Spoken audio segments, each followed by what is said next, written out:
Many people may not remember this, but Neil Armstrong was here from the very beginning. An experienced naval aviator and the youngest pilot in his squadron, he flew some 78 combat missions during the Korean War and returned home a decorated veteran.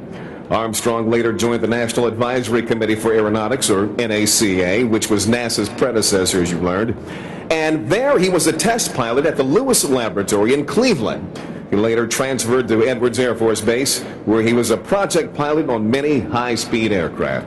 Among them, the X-15. He made 7 flights in the X-15, reaching 4,000 miles per hour at an altitude of more than 207,000 feet. In 1962, Neil Armstrong was selected in the second class of astronauts, and in 1966, he and Dave Scott made history during their Gemini 8 flight by achieving the first docking in space. His calm and methodical approach to flying saved the mission after the spacecraft began spinning dangerously out of control. In 1969, Armstrong was selected as commander for Apollo 11. And on July 20th, with only about 20 seconds of fuel remaining, he safely set that lunar module Eagle on the surface of the moon, meeting the challenge President John F. Kennedy gave the nation with 5 months to spare. Ladies and gentlemen, again, it is a high honor and pleasure to introduce to you Neil Armstrong.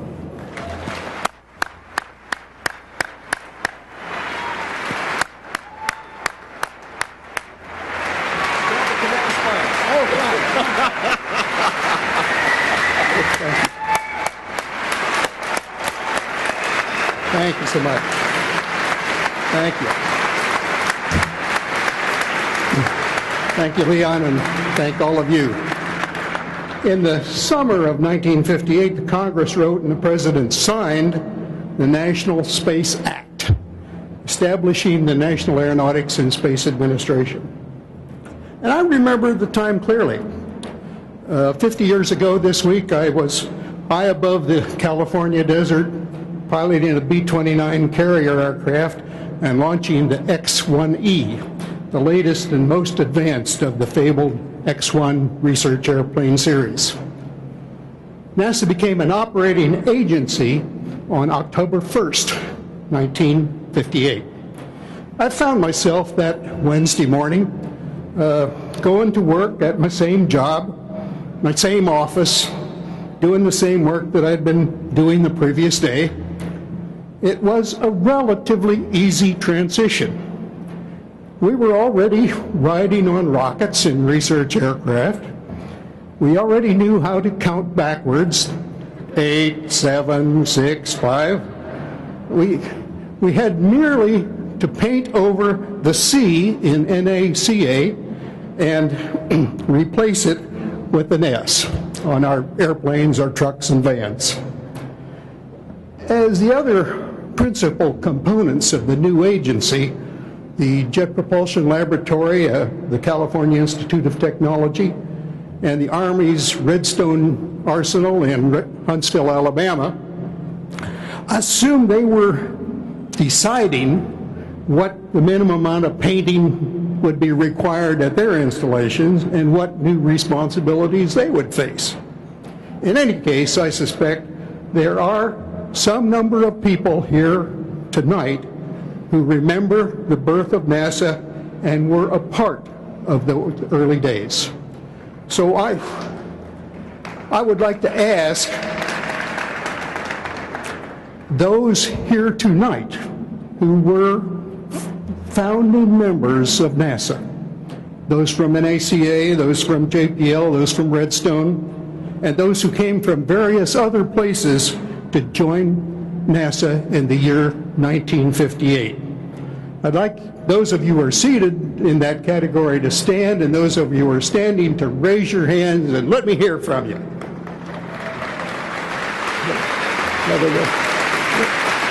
Congratulations.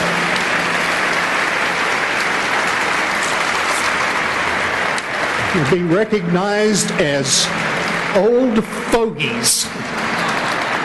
The old fogies that we are, and of which we are exceedingly proud. And here tonight, a half century later, We look back on what has been accomplished. Our knowledge of the universe around us has increased 1,000-fold and more. We learned that Homo sapiens was not forever imprisoned by the gravitational field of Earth. Performance, efficiency, reliability, and safety of aircraft have improved remarkably. We've sent probes throughout the solar system and beyond. We've seen deeply into our universe and looked backward nearly to the beginning of time. We were a competitor in perhaps the greatest peacetime competition of all time, the space race, USA versus USSR. Like a war, it was expensive. Like a war, each side wanted intelligence on what the other side was doing. And I'll not assert that the space race was a diversion which prevented a war. Nevertheless, it was a diversion. It was intense. It did allow both sides to take the high road with the objectives of science and learning and exploration. Eventually, it provided a mechanism for engendering cooperation between adversaries. In that sense, among others, it was an exceptional national investment for each side. I submit that one of the most important roles of government is to inspire and motivate its citizens, and particularly its young citizens, to love to learn, to strive to participate in and contribute to societal progress. And by that measure, NASA will, without doubt, rank in the top tier of government enterprises. The goal is far more than just going faster and higher and further. Our goal, indeed, our responsibility, is to develop new options for future generations. Options in expanding human knowledge, exploration, human settlements, and resource development outside in the universe around us.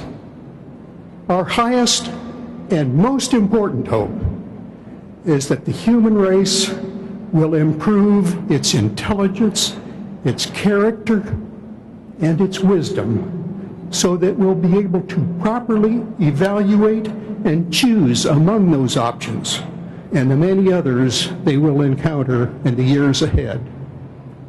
And I look forward to watching the progress and those exciting developments and hearing a status report when we gather again for NASA's 100th anniversary.